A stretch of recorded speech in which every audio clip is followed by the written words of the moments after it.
விஜய் அவர்களுக்கோ அல்லது மற்றவர்களுக்கோ இப்படி ஒரு சம்பவம் நடக்க வேண்டும், இதிலே பலர் உயிரிழக்க வேண்டும் என்று திட்டமிட்டு செய்திருக்க வாய்ப்பில்லை என்பதை. கரூர் விவகாரத்தில் விஜய் வேண்டுமென்றே செய்யவில்லை எனவும் அவரை எதிர்ப்பது தங்களது நோக்கம் இல்லை எனவும் விசிக தலைவர் திருமாவளவன் செய்தியாளர் சந்திப்பில் தெரிவித்துள்ளார். இது ஒரு நேர்ச்சி. தன்னியல்பாக கூட்டத்தின் நெரிசலில் 41 பேர் உயிரிழந்தார்கள், அவ்வளவுதான். யாருக்கும் இதில் ஒரு கிரிமினல் இன்டென்ஷன் என்பது கிடையாது.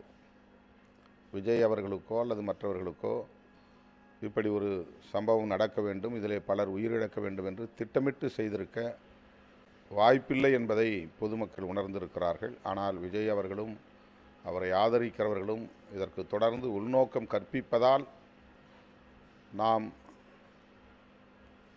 விஜய் குறித்தும் விஜய் கட்சியினர் மேற்கொள்கிற நடவடிக்கைகள் குறித்தும் விமர்சிக்க வேண்டி இருக்கிறது. அவரை கைது செய்து சிறைப்படுத்த வேண்டும் என்பதல்ல நம்முடைய நோக்கம். ஆனால் அவர் இதற்காக வருந்தி இருக்க வேண்டும், பாதிக்கப்பட்டோருக்கு ஆறுதல் சொல்லி இருக்க வேண்டுமே தவிர